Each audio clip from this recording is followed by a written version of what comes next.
Urgence, un sujet qui concerne, je crois, énormément d'entreprises au Québec et ailleurs dans le monde sans doute.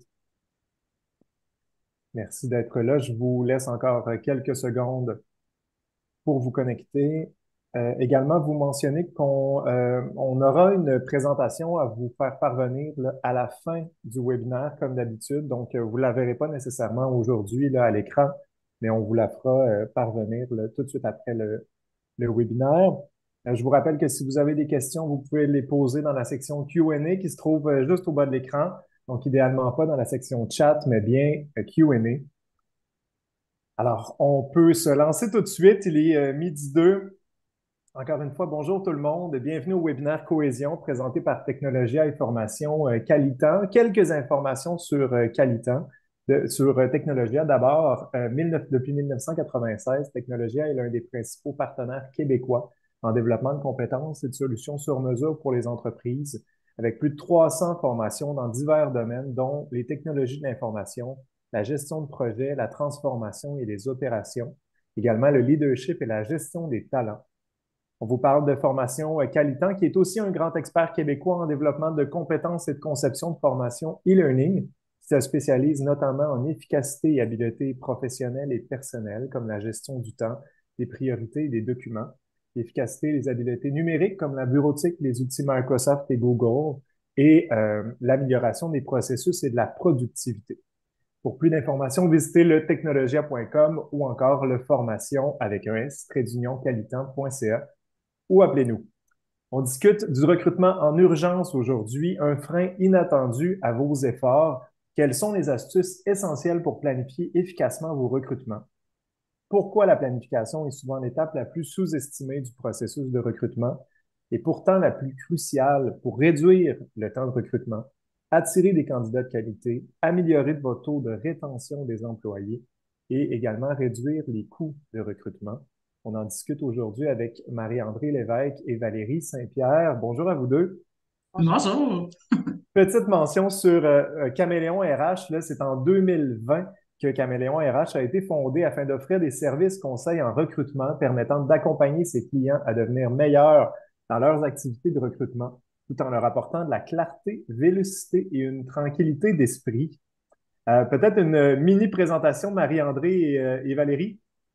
Certainement. Merci, Michael, l'opportunité. C'est vraiment un plaisir d'être là aujourd'hui. Mon nom est Marie-André Lévesque et je suis présidente et fondatrice de Caméléon RH. Bonjour tout le monde, mon nom c'est Valérie Saint-Pierre et je suis directrice en acquisition talent chez Caméléon depuis un peu plus de 2 ans maintenant.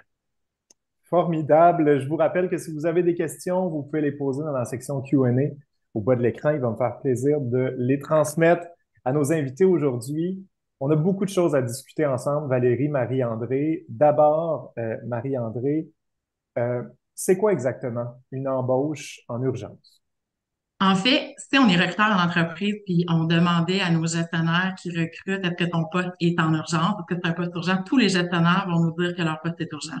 Hmm. Ça va de soi d'entendre qu'ils ont créé un besoin, ils ont ouvert une réquisition, ils l'ont fait approuver, ils ont annoncé l'annonce à leurs équipes. Et là, qu'est-ce qui se passe? C'est que ça crée des attentes, en fait. Les gens attendent impatiemment ce nouveau collègue, en fait, qui va joindre l'équipe. Fait que ça crée une certaine pression dans le recrutement. Cependant, quand on parle d'un poste qui est vraiment en mode urgence, c'est vraiment les postes qui sont critiques à l'organisation. Donc, un poste critique, c'est un poste qui peut avoir un impact important au niveau des revenus, au niveau de certains projets, de la production, peut avoir un impact également financier au sein de l'organisation. Ce poste-là est vacant. Ce poste-là vacant peut être créé par un départ inattendu, en fait, d'une personne d'une équipe ou un besoin opérationnel qui apparaît en fait au sein de l'organisation. Donc, il faut faire vraiment la notion entre urgent et très urgent. Fait que nous, on dit vraiment les postes critiques, c'est vraiment davantage les postes qui sont urgents à combler et pour lesquels il va y avoir peut-être une pression plus élevée qui va être mise là, pour le recrutement des candidats. Hmm.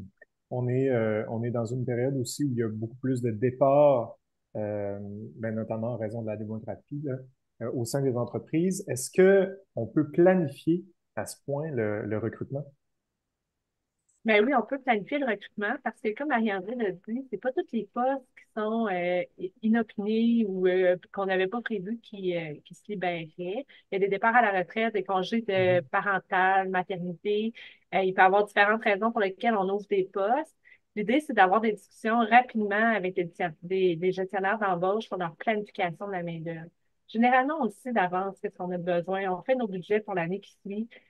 C'est d'anticiper ces besoins-là, puis pas d'attendre qu'au niveau opérationnel, le feu soit pris pour aviser nos équipes de recrutement pour débuter la stratégie puis les opérations de recrutement en même temps. Mhm. Lorsqu'il y a des postes qui sont critiques, puis vous savez que ça ferait mal si la personne quitterait, mais c'est de penser aussi à des plans de contingence pour éviter justement de se mettre dans une situation de vulnérabilité, puis anticiper le fait que si cette personne-là nous quitte sans, de façon surprenante, par exemple, mais on le sait qu'il peut y avoir un backup. Puis on sait que les opérations peuvent continuer malgré tout pour un certain temps.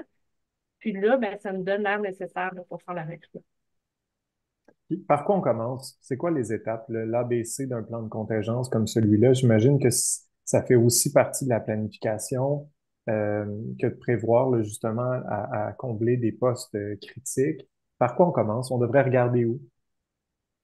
Mais je pense qu'en fait, ça dépend le besoin, en fait, parce que si on fait, par exemple, on met en place une équipe où on doit bâtir un bureau, en fait, dans une nouvelle localisation, donc, tu sais, il va falloir embaucher peut-être 60 personnes sur une période courte de 2 mois.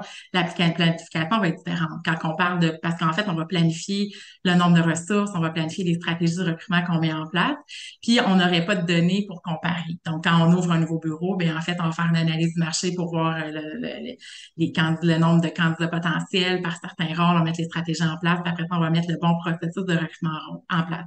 Quand on parle de postes critiques ou quand on sait qu'on a des départs à la retraite, parce qu'en fait, il y a beaucoup de choses qu'on est capable de prévoir, où on sait qu'il y a certaines phases du recrutement saisonnier, en fait, qui va survenir au courant de l'année, mais on est capable aussi de faire une analyse puis de se dire, OK, ben l'année passée, combien de personnes on a recruté, combien de candidats ça nous a pris, combien de temps ça nous a demandé d'effectuer le recrutement. Donc, d'aller chercher des données, en fait, qui va pouvoir nous donner un peu plus d'indices à savoir, mais on le débute quand, ce processus-là? Mhm. Et justement, en sachant un peu le niveau critique des rôles, on est capable de regarder des plans de contingence pour dire, ben, qu'on a besoin de solliciter des firmes externes pour aller chercher des consultants ou des firmes qui offrent des services qui vont pouvoir venir pallier à ce manque-là. Donc, et aussi, il faut s'assurer, donc, il faut le prévoir quand même assez d'avance basé sur les données. Donc, moi, je voudrais, s'il y a des gestionnaires qui nous écoutent actuellement puis qui envisagent des projets confidentiels ou non, mais c'est d'impliquer les bonnes ressources maintenant pour dire, OK, bon, ben, comme mon projet, je peux le réaliser dans les temps souhaités. Puis, comment on va le faire? Comment on va le concrétiser? Fait que les équipes vont être capables de vous apporter des données, de mettre en place aussi des stratégies d'attraction des talents parce qu'en fait, oui, maintenant, on dit une pénurie de main-d'œuvre, on va aller en mode chasse de tête, sourcing, mais d'annoncer les bonnes nouvelles comme quoi que vous embauchez, c'est du bon marketing pour votre entreprise et pour votre marque employeur aussi. Puis après ça, de s'assurer que le processus, il fait du sens. S'assurer aussi que les gestionnaires sont présents. Combien de fois qu'on a eu des postes en Valérie où ce que le poste est urgent, il faut le combler maintenant, puis le gestionnaire, pouf, part 3 semaines en vacances. Mhm. Ben, peut-être qu'on est mieux d'attendre, en fait, son retour avant de commencer à créer un momentum dans le marché. Donc, s'assurer, en fait, que tous les acteurs clés du processus soient disponibles, soient bien formés, qui comprennent le processus, qui comprennent l'implication et qui se rendent aussi disponibles pour l'équipe de recrutement afin de répondre à toutes leurs questions. Je sais pas si Valérie, tu peux ajouter des éléments. Ouais. Il y a une chose qu'on sous-estime aussi là, quand on fait du recrutement, c'est qu'aujourd'hui, ça prend du temps. Mm. Puis plus ça prend du temps, plus il faut aligner nos efforts pour être le plus efficace possible. Ça se peut pas là, d'afficher un poste, de se dire qu'on va regarder des CV à la pause café puis de réussir à faire des entrevues la semaine d'après dans notre charge de travail habituelle. Fait que ce qu'on dit, c'est qu'il faut libérer du temps, il faut libérer des gens pour être en mesure de s'aligner pour justement éviter des trous là, d'efficacité puis offrir une bonne expérience à nos candidats. Mais cette partie-là, elle est souvent sous-estimée en entreprise et c'est pour ça qu'on dit qu'on recrute en urgence, le feu est déjà pogné, Mhm. les pompiers sont arrivés. Fait que c'est souvent ce qu'on veut éviter pour nous permettre d'être plus stratégiques à tous, aux équipes de recruteurs comme à nous, les firmes externes, mais aussi pour faire un recrutement qui va perdurer dans le temps. Donc, les résultats vont être pérennes, puis on n'aura pas à remplacer rapidement parce qu'on n'a pas fait le bon processus pour arriver au bon choix. Valérie, d'ailleurs, petite parenthèse, c'est ton premier webinaire à vie. Oui. ton premier podcast. Donc, bienvenue, c'est ton baptême. Je Merci. rebondis sur ce que tu as dit, Valérie. Tu dis qu'il y a des choses qui ne se font plus, là, qu'on peut plus regarder des CV à la pause café puis décider de les appeler. Qu'est-ce qui ne se fait plus depuis les 10 dernières années? C'est quoi les grands éléments qui ont changé en termes de recrutement? Ben, le métier de recruteur a fondamentalement changé. Déjà, on va se le dire, là, Marie-André et moi, on a commencé notre carrière ensemble, puis on recevait beaucoup de candidatures. On pouvait faire des choix à travers tout ça, puis rencontrer des candidats qui étaient excellents. Aujourd'hui, la disponibilité des gens n'est plus la même. Il n'y a plus autant de candidats. Ça ne veut pas Mhm. dire que les CV que vous allez recevoir ne seront pas bons. Mais est-ce que vous allez atteindre naturellement les talents dont vous avez besoin? Puis pour y arriver, bien, ça prend du temps, ça prend de la stratégie, que ce soit en acquisition de talent ou en approche proactive. Donc, on ne peut plus s'attendre à ce qu'un posting ou un affichage de poste attire les bons candidats. On fait 3 entrevues, puis on arrive au résultat, comme on faisait il y a 10-15 ans. Puis souvent, ce qui arrive aussi, c'est qu'on va sous-estimer le temps, je l'ai mentionné tout à l'heure, puis ça fait en sorte que ben, on crée des délais, on crée des coûts, puis ça va très, très vite, les coûts et les délais là, dans le cadre du recrutement, c'est hyper opérationnel ce qu'on fait. Donc, si Mhm. on veut s'assurer de résultats rapides, on est travailler en amont quand on a planifié. Si je peux me permettre, Marie-André, ouais. oui, vas-y. Je peux me permettre d'ajouter ce que Valérie dit, c'est qu'actuellement, on voit une accalmie, en fait, en termes de, les entreprises ont l'impression que la pénurie est moins présente. En fait, il y a une petite accalmie dans le marché, parce qu'il y a un peu plus de candidats disponibles. Mais comme Valérie dit, d'attendre les CV, tu sais, de post and pray, comme nous on dit en recrutement.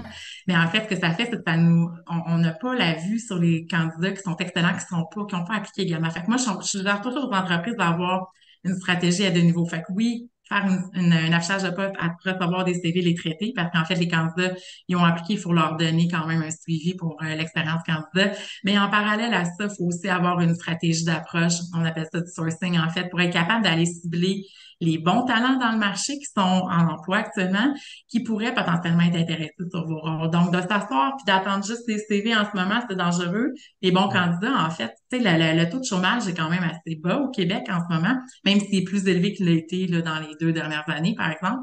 Les gens sont en plein emploi. Donc, si moi, je suis dans mon poste actuellement, j'ai peut-être pas le temps de chercher un emploi. Si je reçois une demande d'un recruteur, ben, je peux être à l'écoute. Donc, pas négliger le sourcing dans les stratégies, même si vous recevez un peu plus de CV actuellement.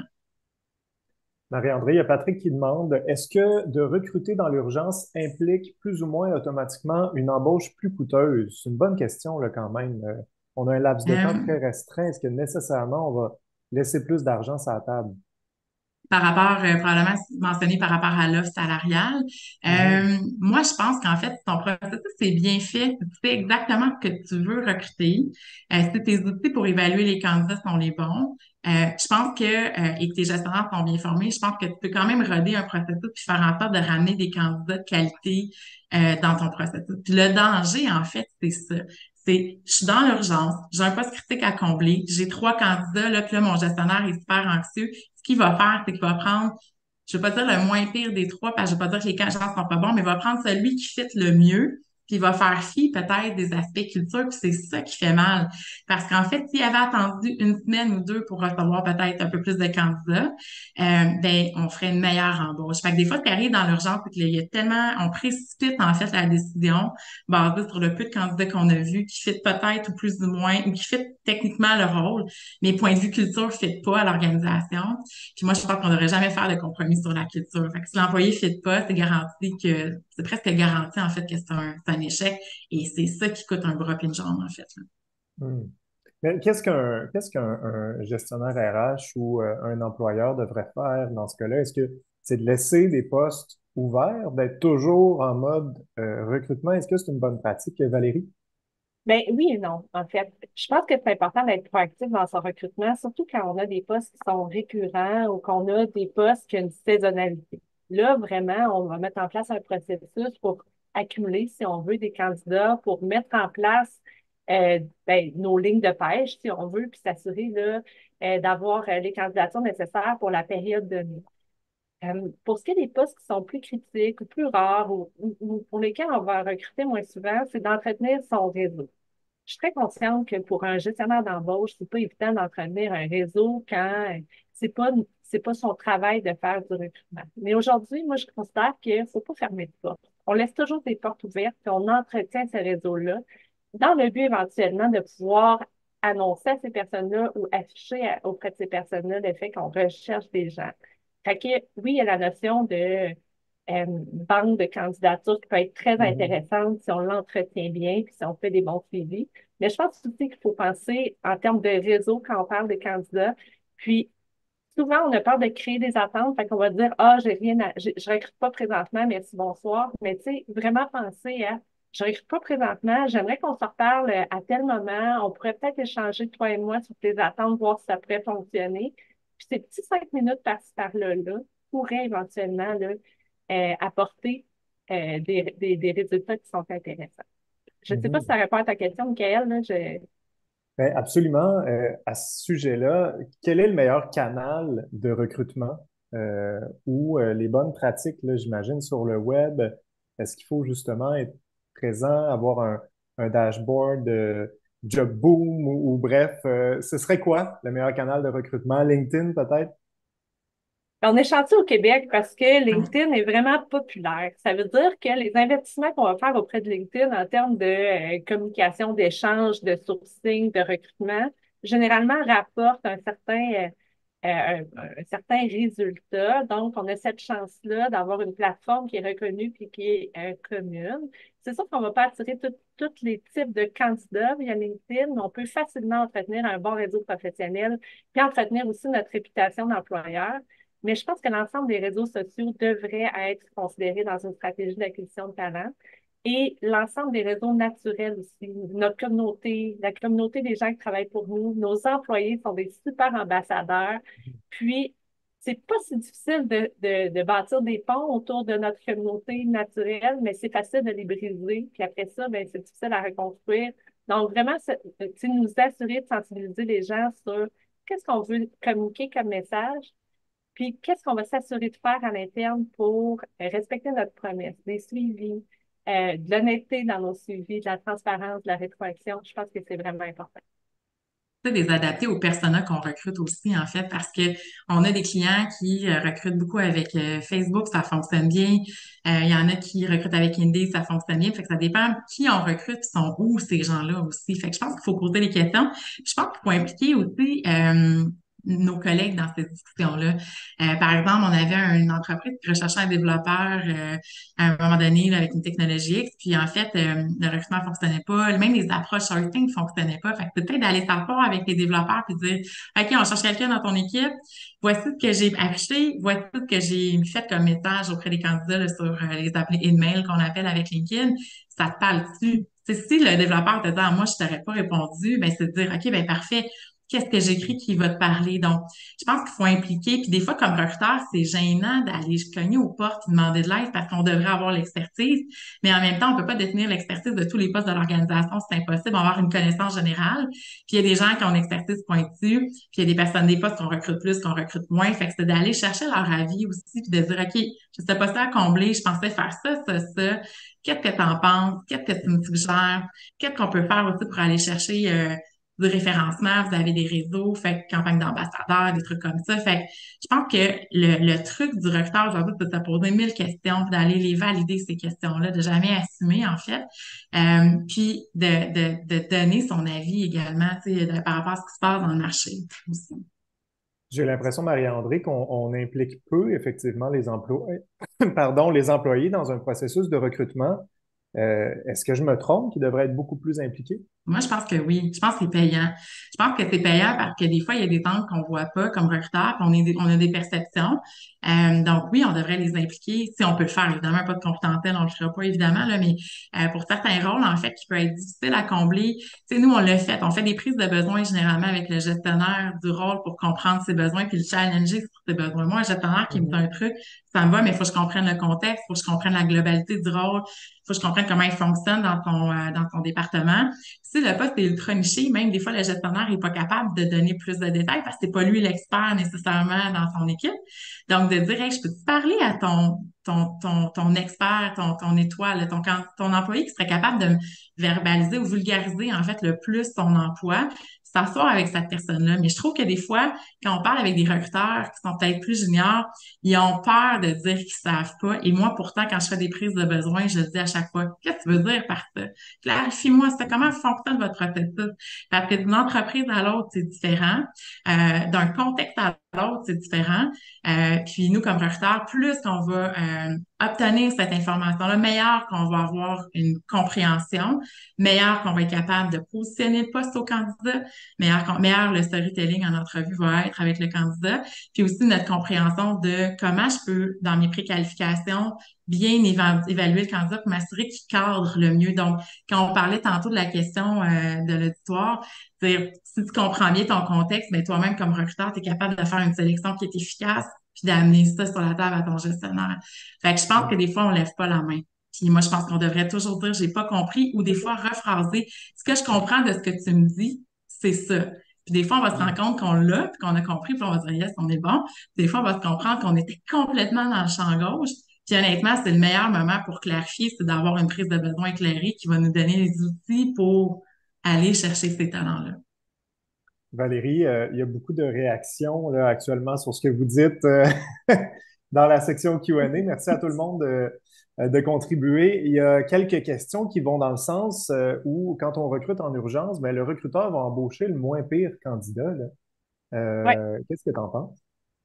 Ben, première des choses, là, pour moi, personnellement, je pense qu'il n'y a pas de mauvais candidat. Tout le monde a du talent, tout le monde a quelque chose à offrir à une entreprise. Tout le monde a sa place, Là, hein. oui, tout le monde a sa place. La question, c'est vraiment, c'est quoi la meilleure adéquation, que ce soit pour le candidat ou pour l'entreprise. Puis, quand on précipite nos processus qui sont pas si bien structurés, ou notre stratégie ne permet pas d'avoir une vue d'ensemble des candidats, c'est peut-être là qu'on va prendre la moins bonne décision pour l'employeur. Hmm. Puis c'est pas fair non plus pour le nouvel employé s'il sent qu'il n'a pas sa place, puis qu'on travaille pas sur du long terme. Le roulement d'employé pour les employeurs, ça fait mal, puis c'est financièrement difficile, mais pour une personne aussi, ça fait mal pour d'autres raisons. Donc, nous, on croit au processus. On se dit, si on a un bon processus, qu'on travaille ensemble, puis qu'on est alignés sur les objectifs, on devrait prendre les meilleures décisions. Fait que c'est pas de lésiner sur la mise en place de ce processus-là, sur la mise en place de notre stratégie, puis la compréhension du besoin. Puis par Mm. rapport à la compréhension du besoin, il faut faire attention aussi. Il y a des postes qu'on remplace, puis on se raccroche sur la prise de besoin de la dernière fois. Souvent, on va le dire, nous, les copier-coller, on n'aime pas vraiment ça, parce que le marché évolue, le marché se transforme. Fait que prenons la chance de se questionner à chaque fois en disant, mais c'est toujours ça notre besoin? Est-ce que ça reflète bien ce que le marché peut nous offrir? Puis est-ce qu'on met en valeur les compétences des candidats qu'on va rencontrer dans notre processus? Fait que c'est un petit peu ça que je veux dire par rapport au fait qu'on pourrait faire embaucher une moins payée. Puis, tu sais, faire du push sur ce que Valérie dit, quand on parle de Mhm. recrutement en urgence, on se ramène à la définition qu'on parlait tout à l'heure, que c'est souvent associé au poste critique. Mais comme recruteur en entreprise, c'est de s'asseoir avec l'équipe de gestion pour dire dans vos départements, c'est quoi les postes qui sont critiques. Donc, en ayant cette compréhension-là de la business, de dire si Jean-Michel quitte, ça va me faire mal parce que tel truc, mais est-ce que Jean-Michel, il est à risque, il est à la pré-retraite, il est sur le bord de la retraite? Est-ce qu'on est au constant à son niveau d'engagement, de mobilisation? Fait que, tu sais, avec certaines entreprises, on le fait, de définir en fait dans vos équipes, c'est qui les postes, c'est quoi, les postes critiques de votre organisation, ça c'est une chose. Et dans les postes critiques, les individus sont à risque de quitter ou d'obtenir une promotion, parce qu'en fait, on parle de départ, là, mais ça, c'est une bonne nouvelle pour avoir un candidat dans l'organisation qui évolue, mais aussi ça crée un vide. Fait qu'on veut pas que le gestionnaire garde son employé dans son poste critique par peur de non, s'il y a une promotion à avoir, tant mieux, mais comme recruteur, on va être capable de le prévoir. Puis peut-être aussi de justement commencer à tenter le marché avec des candidats potentiels, faire du sourcing, d'être plus proactif à ce niveau-là que d'afficher un poste parce qu'on veut pas non plus mettre l'employé en doute de ses compétences, Mhm. c'est pas ça le but, mais tu sais, le but, c'est de peut-être commencer à avoir des discussions puis de s'assurer qu'on a un, deux talents ciblés dans ces postes-là si on juge qu'il peut avoir un risque potentiel. Fait que plus qu'on est connaissant comme recruteur de notre organisation puis de ses besoins, ces enjeux. Mais je pense que c'est là qu'on est capable d'être beaucoup proactif dans ce qu'on va leur apporter en termes de stratégie pour éviter ces recrutements en urgence-là qui nous font tous mal au cœur. Parce qu'il faut pas oublier que le recruteur, si par exemple, je sais pas moi, un desk d'à peu près 10-12 postes, puis là, il y a 3 postes critiques qui arrivent, là, la panique est prise, là, ton niveau de pression, là, ça sort vers les oreilles, là. Puis à un moment donné, il y a 24 heures dans une journée. Fait que nous, on sert à ça, là, on vient aider ces équipes-là, justement, à leur apporter de la vélocité. Mais donc c'est ça, poser des questions, soyez connaissants, soyez informés. Je pense que c'est vraiment, vraiment clé.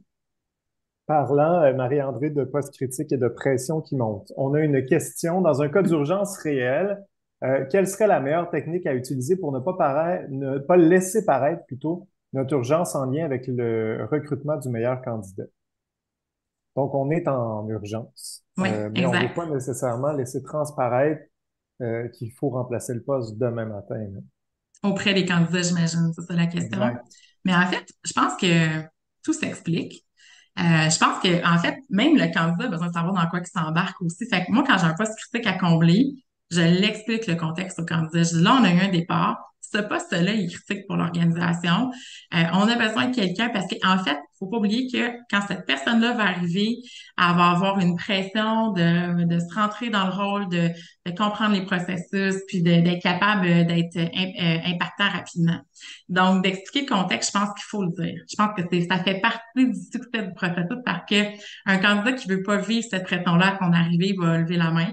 Puis à ce moment-là, ben, on le considérera dans le futur quand il y aura un poste moins, quand le poste critique va ouvrir, mais moins dans l'urgence, par exemple, ou un autre poste au sein de l'organisation. Mais tu sais, il faut quand même être confiant de sa décision aussi, puis de faire les bons choix également. Ça veut pas dire qu'il faut céder parce que souvent, on pense que le poste critique, ben, ça veut dire que le candidat, s'il le sait, il va demander 20 000 de plus, par exemple, dans sa négociation salariale. Moi, je pense qu'il faut quand même être très confortable puis assumer nos processus, nos échelles salariales, les expliquer puis être en contrôle du processus. Mais il faut expliquer au candidat pourquoi le poste est à risque. C'est important qu'il le sache. Pour faire du pouce sur ce que tu dis, Marie, là, c'est qu'on se rend compte aussi que quand on manque de clarté au niveau de la situation réelle, puis que je veux pas nécessairement dire un manque de transparence, parce que des fois, c'est pas nécessairement malveillant, c'est vraiment plus pour préserver une certaine image. Ben, le recrutement va peut-être porter fruit rapidement, mais l'intégration va être difficile, puis on va souvent être obligé de recommencer, surtout pour des postes critiques parce que la pression est présente. Fait que, on n'est jamais perdant à être authentique puis à dire la vérité tout en gérant les attentes, quitte à ce que ça prenne un petit peu plus de temps, mais vraiment avoir quelqu'un qui est prêt puis qui va rester un petit peu plus longtemps dans le poste, c'est ce qu'on fait.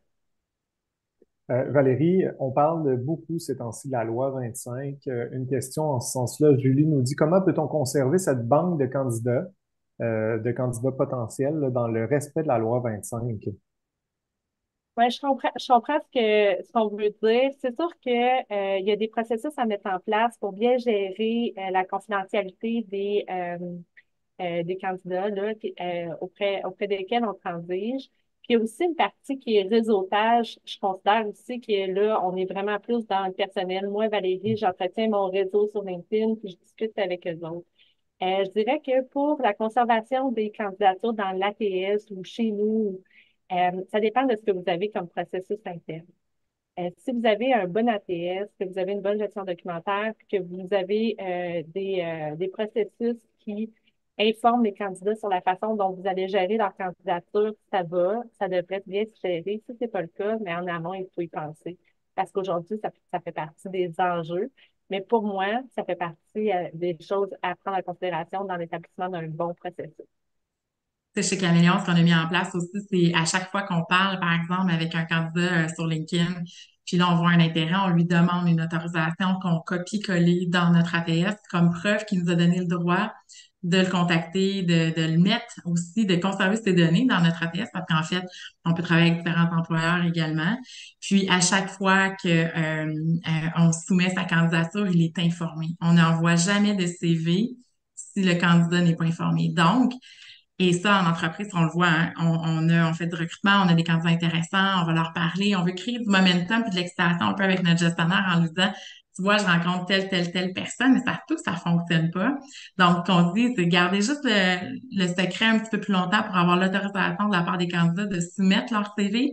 Parce que l'enjeu, en fait, je pense que la loi 25, elle protège un peu l'identité en recrutement dans le sens que si je présente un CV, puis ça t'adonne que le gestionnaire le connaît par ricochet, là, mais on veut pas que ça sache. On veut préserver cette identité-là. Donc, il y a des choses qu'on peut mettre en place dans notre processus pour bien documenter, puis donner toujours le choix au candidat de dire non et donner le choix de retirer également ces informations personnelles, adresse, courriel, téléphone, pas adresse, on ne met jamais l'adresse de notre côté, mais email et téléphone dans nos données là, pour préserver, correspondre justement à la loi 25.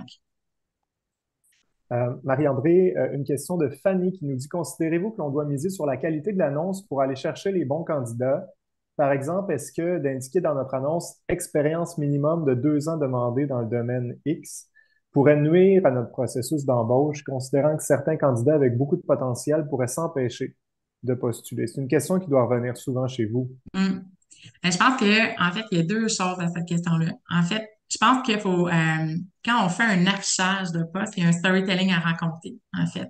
Souvent, quand on voit un affichage, on le voit souvent en mode description de poste, en fait, où ce que là, c'est très une copie du descriptif de poste qu'on voit à l'interne avec quelques éléments changés.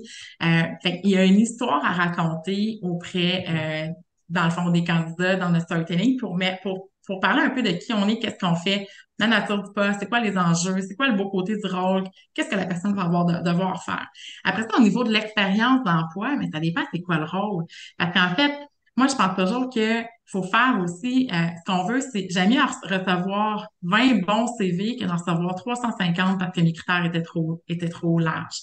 Parce que screener 350, personnellement, moi, Non. je pense que j'aime bien procrastiner. C'est long et pénible. Pour vrai, là, c'est pas la partie de fun du travail du recruteur. Fait que je pense qu'il faut se poser des questions pour savoir les requis que j'inscris sur mon affichage de poste. Est-ce que c'est les bons requis qui vont me permettre d'aller chercher les bons candidats? Fait que moi, je juge toujours, tu sais, des fois, ça vaut la peine de l'afficher. Des fois, nous, on a des rôles où on demande des gens seniors, puis on va dire, au lieu d'avoir le souhait du gestionnaire, d'avoir un 10 ans, on va mettre un 7 ans. Puis basé à ce qu'on reçoit, on va essayer de jouer avec les critères. Parce que non plus, je veux pas avoir quelqu'un qui a 5 ans, il ne cadrera peut-être pas dans le rôle. En même temps, peut-être qu'à 5 ans, oui. Mais à un moment donné, il faut être capable, tu sais, l'affichage de poste sert à faire une certaine discrimination positive dans les gens qui appliquent aussi. Mhm. Fait que tous les critères qui sont non essentiels, moi, je les enlève. Fait que je mets juste les critères essentiels. S'il y a besoin d'un titre, s'il y a besoin d'une certification X, s'il y a besoin c'est du bilinguisme pour certains rôles parce que la clientèle est ailleurs qu'au Québec, je l'indique. Fait que c'est plus de dire, OK, mes critères sont-ils cohérents? Puis c'est-tu vraiment ça qui va me permettre de bien sélectionner les candidats? Puis je suis confiante à ce niveau-là. Donc, vous y croyez, vous, à ces exigences-là, là, de 2 ans, 5 ans, Mm. 7 ans, 10 ans? Si c'est Ben, c'est pertinent, encore une fois, si c'est pertinent de le mettre. Comme par Mhm. exemple, on embauche un architecte de solution. Il y a des postes ultra rares dans le marché que des fois, c'est juste les certifications, c'est essentiel par rapport au descriptif. Fait que je pense qu'il faut juger de la pertinence, que c'est pertinent. Moi que Valérie, t'allais dire, Mais aussi, il faut prendre en considération le travail qui a été fait en amont, parce que dans certaines structures de rémunération, ça va faire partie des critères de cote de la rémunération, le nombre d'années d'expérience recherché. Fait qu'on le sait qu'on ne hum, pourrait pas, organisationnellement parlant, par exemple, pour un certain poste, embaucher quelqu'un de moins de 5 ans et lui offrir le salaire Mhm. qu'on annonce. Fait que ça, il y a une certaine gestion des attentes. Puis ce qu'on lance comme message aussi, c'est, bon, ben, si tu as 2 ans d'expérience, puis moi j'en cherche 10, c'est normal que je t'ai pas appelé pour une évaluation de ta candidature. Je trouve que ça fait aussi une gestion des attentes parce que si on est hyper ouvert, puis on reçoit 350 CV, puis on en appelle deux, mais ça se fait qu'il y ait 350 déçus si on donne vraiment l'impression d'être ouvert. Fait que, comme le Marie-André le disait, moi, je pense que c'est important de se limiter à ce qui est essentiel, de mettre beaucoup d'emphase sur le contexte et le storytelling, mais vraiment donner aussi la chance à la personne de mettre en valeur ses compétences en disant, moi, j'en ai mon 5 ans d'expérience, ma connaissance de SAP, puis je suis bilingue, puis voici dans mon CV ce que tu vas trouver. Puis là, ben, la connexion va se faire entre les deux parties, là, si on peut. Hmm. il y a On une avait façon quelques aussi. questions en ce Ouais. sens-là, justement, Valérie et Marie-André. Si on recrute en urgence, est-ce qu'on n'est pas mieux, comme tu le disais, Marie-André, là, d'élargir un peu nos critères ou de faire preuve d'un peu de souplesse pour combler le poste plus rapidement? Ben, je pense Mais qu'il faut faire vas-y. preuve de souplesse, mais pas nécessairement en annonçant quelque chose qu'on respecte pas. Hmm. Tu sais, un nombre d'années d'expérience, là, c'est quand même assez, c'est quantitatif. Mais moi, je pense qu'il faut apprendre à reconnaître des compétences qui sont transversales. Il faut reconnaître les expériences qui sont similaires ou familiales. Par exemple, si on dit que c'est 5 ans d'expérience pertinente, mais on est rigide sur les 5 ans, qu'on cherche un type de poste dans le CV, mais c'est plus notre attitude par rapport à la présélection qui est à changer que ce qu'on a affiché. Tandis que si on considère que les années d'expérience acquises ont mené à un tel poste, qu'on le reconnaît, son Mhm. cheminement, mais à ce moment-là, le candidat a un petit peu plus de chances de faire reconnaître ses compétences. Fait que oui, les années d'expérience, ça peut être important de les afficher. J'afficherai pas un poste 20 ans d'expérience pertinente entre vous et moi, là, parce que je trouve que c'est un peu too much. Mais tu sais, vraiment au niveau du début de carrière, là, on sait, là, on annonce si c'est un poste junior, intermédiaire ou senior d'une certaine façon au marché. Puis après ça, dans notre interprétation, donnons-nous la chance de parler aux candidats pour en apprendre davantage sur leurs compétences et leur permettre de reconnaître ces expériences-là comme des expériences pertinentes.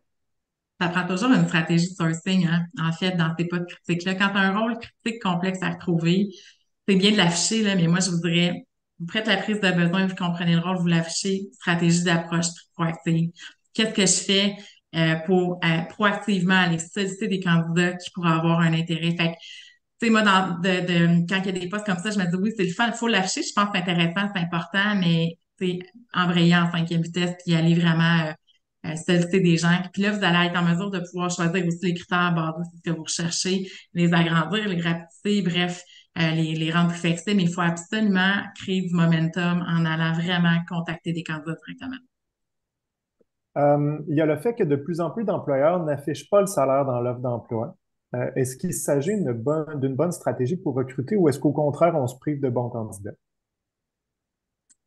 C'est une bonne Personnellement, je question. suis sweet and sour par rapport à ça. Parce que moi, je Mhm. me dis, si vous avez une structure salariale claire dans votre entreprise, votre structure est connue, puis que vous le savez, tu sais, comment vous gérez la rémunération, c'est quand même, c'est quand même pas trop difficile de l'afficher.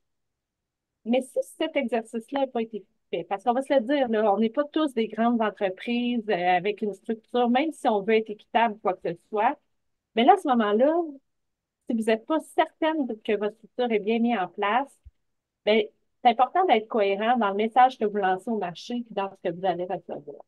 Fait que moi, je dis, ça dépend. Il y a certains types de postes que ça vaut la peine de mettre le salaire, surtout là, des postes entiers et tout ça. Mais quand on rentre dans des postes de haute direction, où là, il peut y avoir Mhm. il y a beaucoup de variables, il y a des bonus, hein, il y a des structures de salaire, c'est un petit peu plus difficile. Fait que je suis vraiment comme pour moi, c'est pas noir ou blanc. C'est assez gris comme réponse. Puis je pense que c'est à évaluer au niveau du type de poste. Ça fait du sens, Marie, La ce que je dis? clarté de l'information à Ben l'interne, en oui, fait, parce que si tu annonces un salaire puis personne n'est au courant des échelles salariales à l'interne, imaginez la réaction de vos employés aussi. Il y en a qui vont faire le saut puis ils vont questionner, puis là, ben, ça crée du désengagement. Fait que je pense que de plus en plus, c'est proposé, puis je pense qu'on tend à aller vers ça, mais il reste encore beaucoup de travail à l'interne des entreprises pour assurer cette transparence à 100%. Fait que je pense qu'un jour, on va y arriver, mais si vous n'êtes pas prêt, faites-les pas. Ça peut venir. oui. Ouais. Marie-André, considérant qu'on recrute en urgence en 2024, est-ce qu'il est toujours pertinent de procéder à la vérification des antécédents d'emploi? Ah, ça, c'est une bonne question. Moi, les antécédents d'emploi, je suis un peu comme Valérie, sweet and sour. En fait, dans le fond, je t'explique. Il y a la référence professionnelle. Donc, je quitte un emploi, j'appelle Valérie, puis je dis, hey, mon nouvel employeur va te contacter pour des références. En théorie, Valérie va me donner d'excellentes références. J'espère du moins que tu vas me donner des bonnes références. Ça va être parfait, Marie.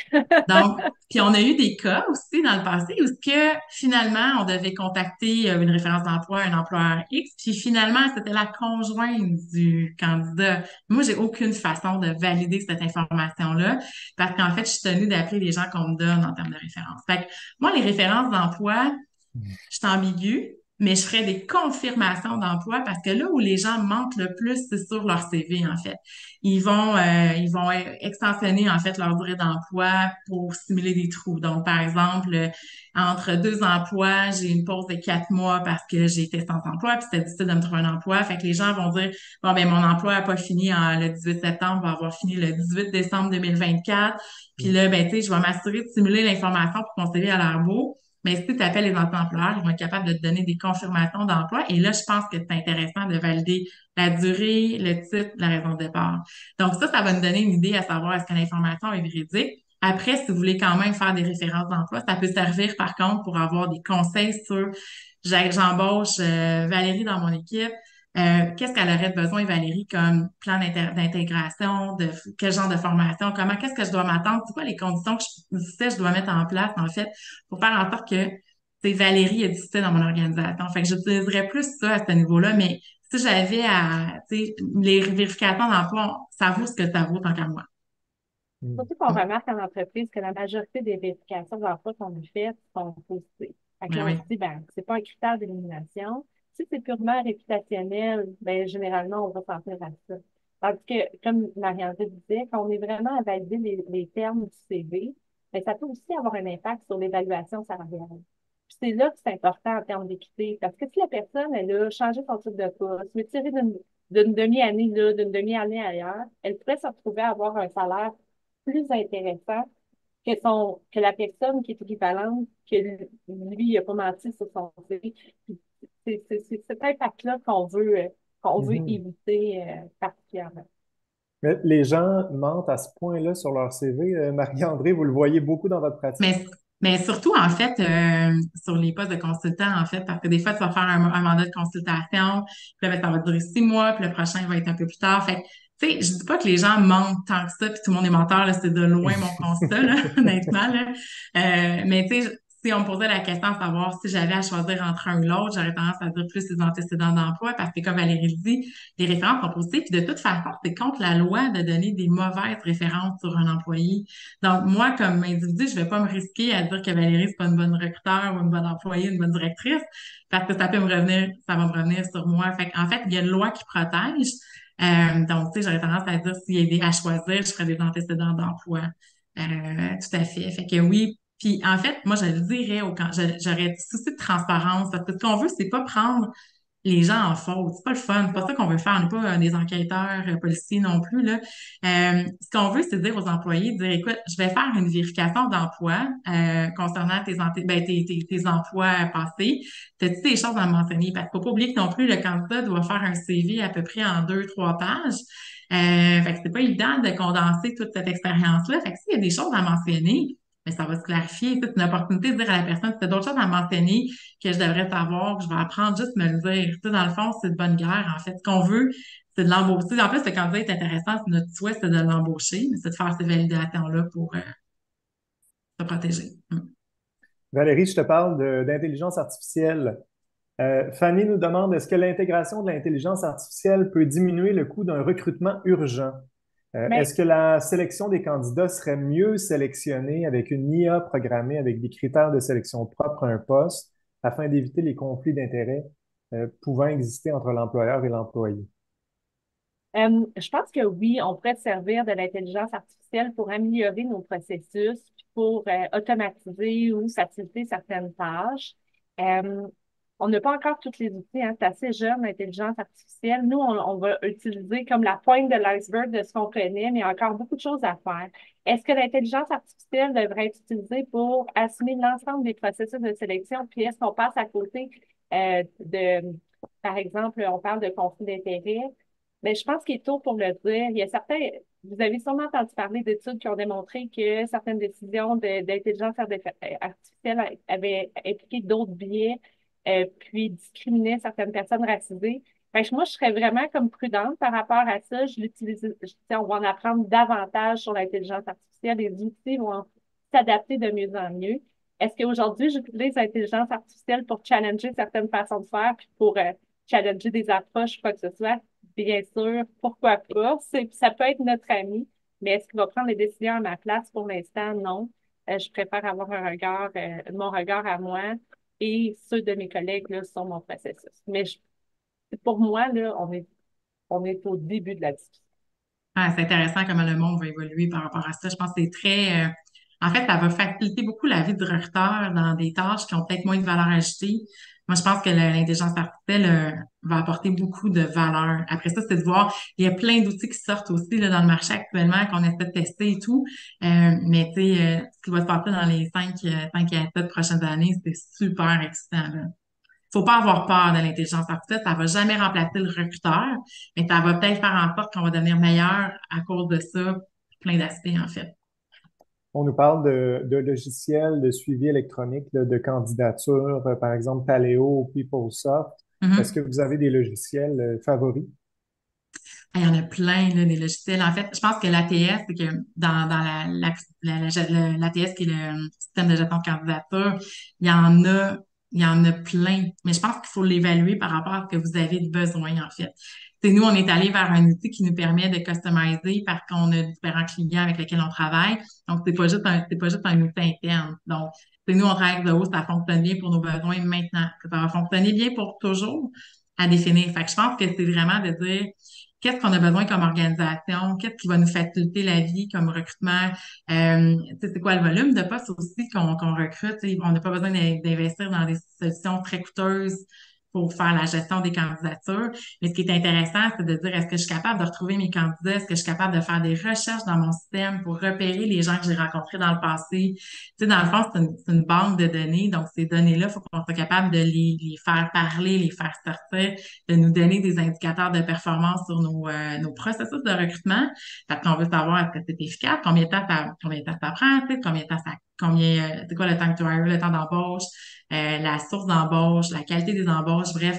Tu sais, c'est dire, cet outil-là doit vous servir à bien documenter vos candidats, bien les repérer dans le futur, bien mesurer vos actions pour vous donner de l'information à savoir comment vous pouvez améliorer ces processus. Faut s'assurer de bien Euh, l'intégrer aussi parce que la qualité Oui. d'information qu'on va émettre va avoir tout un impact sur l'expérience candidat. Si les suivis sont pas bien faits, si les statuts sont pas à jour, si on n'utilise pas, si on a automatisé dans notre ATS, puis je veux dire, on peut parler de comment ça se passe chez nous, mais c'est pareil partout, là. L'utilisation des logiciels n'est jamais utilisée à 100%, mais on passe à côté d'une opportunité. Fait que, Mm. sans dire qu'on a un favori, parce que personnellement, j'ai pas travaillé avec beaucoup d'ATS, mais ce que je remarque, c'est souvent on ne prend pas le temps de l'intégrer de façon à ce qu'il y ait un impact positif sur nos processus immédiatement. Puis c'est vraiment le focus, d'après moi, à avoir. C'est le but, c'est d'aller chercher une solution qui plaît telle quelle. Moi, j'ai travaillé dans des entreprises qu'on a customisé notre ATS pour le rendre accessible, puis on n'avait plus accès au update du système, ce qui nous mhm. rendait, dans le fond, déficients finalement. Là, on n'avait pas les bénéfices maximum de l'application à cause qu'on avait customisé notre système. Puis dans d'autres, on est allé avec des solutions plus vanille. Puis là, ben, ça nous permet tu sais, de simplifier puis d'aller chercher toutes les features en fait qui sont ajoutées parce que c'est des firmes TI, donc ils ajoutent toujours des petits features intéressants qu'on peut plugger dans nos processus pour nous faciliter la vie. Donc, je voudrais juste allez-y avec la solution qui est la solution la plus, pas la plus vanille, la plus plate, là, c'est pas dans cette option-là que je le dis, là, mais la solution qui vous convient le mieux sans avoir besoin de faire trop de changements, puis ça vous coûte des frais démesurés en termes de développement ou quoi que ce soit. Valérie, il y a de plus en plus d'employeurs au Québec, un peu partout dans le monde, qui rappellent leurs employés. Je te parle du travail en présentiel, à distance, hybride. Il y a quelques heures, Ubisoft là, demandait à leurs employés de revenir quelques jours par semaine obligatoirement. L'écho chez les candidats que vous avez actuellement là, dans votre bureau, ça ressemble à quoi par rapport au Euh, travail en présence? La question est bonne parce qu'il y a beaucoup d'entreprises qui nous questionnent justement là-dessus en étant témoins de ce rappel-là des employés. Mhm. Il y a beaucoup de candidats qui sont pas prêts à revenir en présentiel à 100%, surtout si l'organisation du travail ne change pas. Je pense que le message à entendre là-dedans, c'est si vous décidez de ramener au travail 2 à 3 jours par semaine, mais que vous faites pas de changement sur l'organisation du travail, mais il n'y aura pas de sens pour l'employé, puis c'est là qu'il y a une déconnexion avec l'employeur. Tandis que si la personne voit une plus-value à aller au travail, que c'est une journée agréable pour la personne, puis qu'elle fait des tâches qui sont adaptées au présentiel, mais là, vous risquez de venir répondre à un besoin de connexion qui est évident là, pour les employés. Fait que ça ne va pas prendre à la légère. Les gens sont prêts à faire du hybride. Ils vont demander pourquoi je fais de l'hybride. Mhm. Est-ce qu'ils sont prêts à revenir 100% présentiel? Ben, je dirais que ça dépend des métiers. Il y a des métiers ils ils ont jamais décollé du présentiel, puis tu sais, ça fait du sens au niveau de leurs opérations. Il y en a d'autres qui sont bien à la maison, là. Fait qu'il faut leur donner une raison de venir autre que ça me tente de te voir, mais ça me tente de te voir faire des rencontres Teams dans ton cubicule, peut-être Hmm. penser différemment, là. Ouais, il n'y a Ouais. rien de pire pour quelqu'un d'arriver au bureau puis de voir personne. Tu sais, dans le fond, c'est ce qu'on voit. Tu sais, on en a vu des vidéos de gens qui filment leurs espaces de bureau puis sont toutes seuls dans leur petit département. Puis, tu sais, la journée, je pense qu'elle est encore plus longue dans ce temps-là que d'être seul dans ton bureau chez toi. Fait que, tu sais, c'est ça, il faut trouver un purpose, il faut trouver une raison d'être à ça puis de rendre ça le fun. Puis, tu sais, il faut que les gens, ça leur tente de venir. Mais je pense qu'il y a plein d'entreprises qui réussissent à ce modèle hybride-là.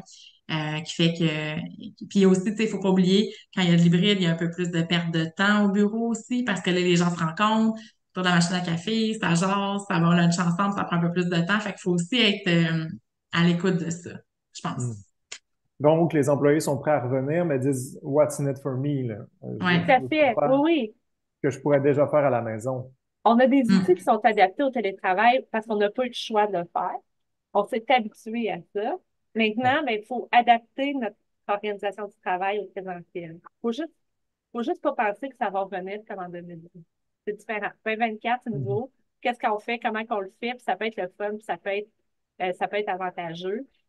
Mais c'est une réflexion à avoir. On peut pas juste demander à des employés, bon, ben, à partir de telle date, revenez, puis à mon avis. Euh, il risque d'avoir un petit choc là, auprès des gens Ouais, qui c'est sont bien à la démobilisant. maison. Oui, c'est démobilisant. Marie-André, quelle est la place de la rétroaction des entrevues en RH, là, dans le cas où on est en urgence tout le temps? Est-ce qu'il faut prendre ce Mhm. temps-là justement pour la marque employeur ou on peut tourner les poirons un peu? Je l'ai vu la question dans le Q&A, puis j'espérais que tu allais me la poser honnêtement parce que je pense que c'est clé. Parce qu'en fait, tu sais, même si ton recrutement il est urgent, tu as des candidats qui rentrent dans ton processus d'entrevue et on se doit de leur donner des réponses. C'est primordial.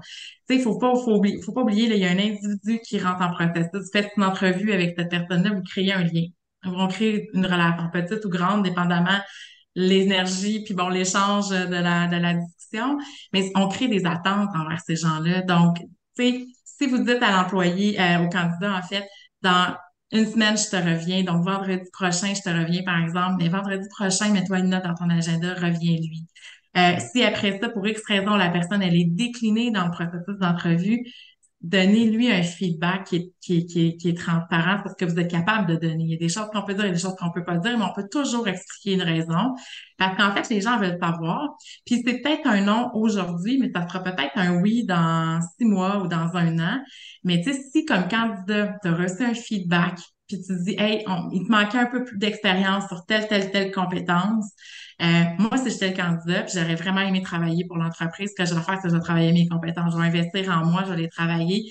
Quand il y aura une nouvelle opportunité, je vais réappliquer.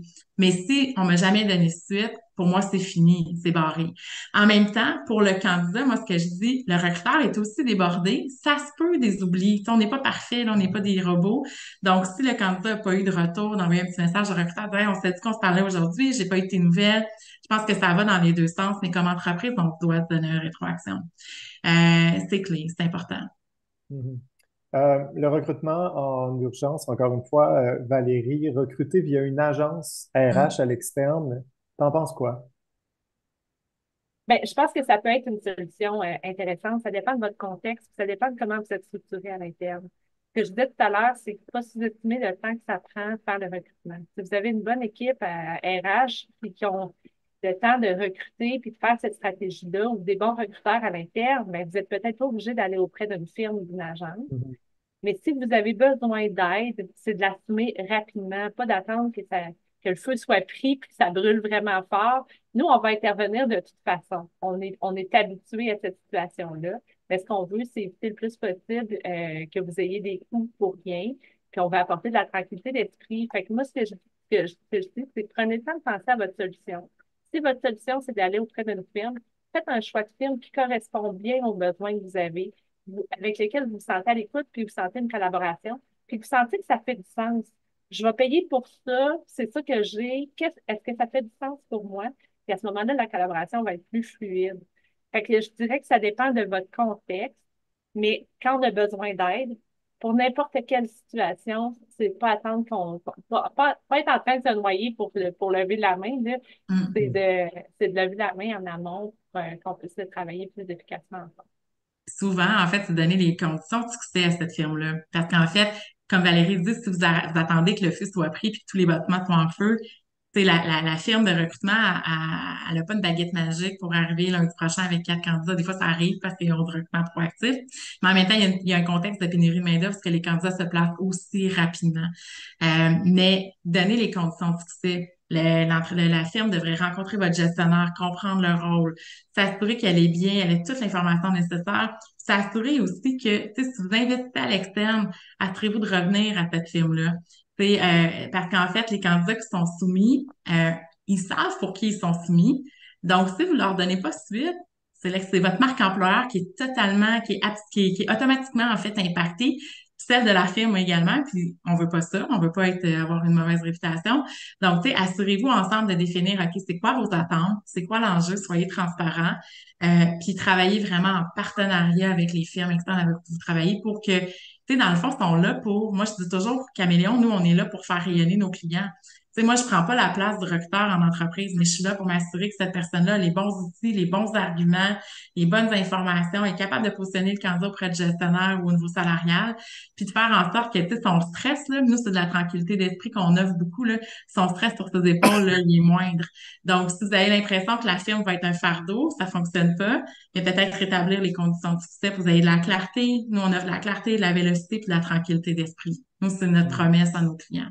Mais si En mon une client me minute, revient pas, je peux pas. Oui, c'est ça. c'est ça. En une minute, Marie-André, avant de terminer, puis de se laisser l'ABC du recrutement en urgence, quel est cet après-midi le truc à retenir là, Ah, on a parlé. avant de retourner au bureau? Sur quoi on devrait s'attarder? La première chose.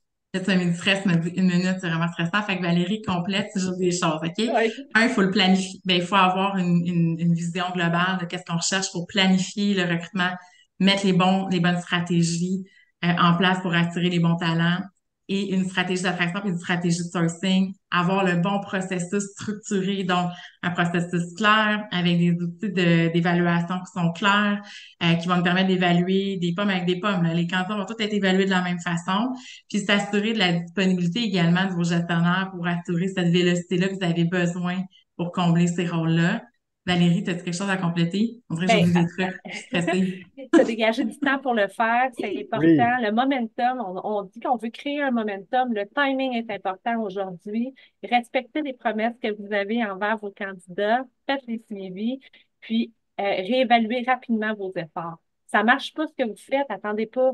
On se Hum. réévalue, on se pose des questions, puis on ajuste notre stratégie pour avoir des résultats quand même là, assez rapidement.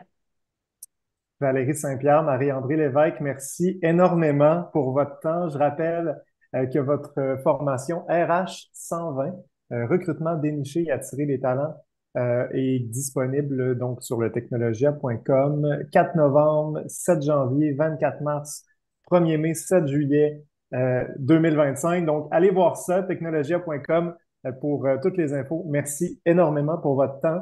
Je rappelle à tout le monde également que la présentation qu'on a préparée pour vous aujourd'hui va être envoyée par courriel.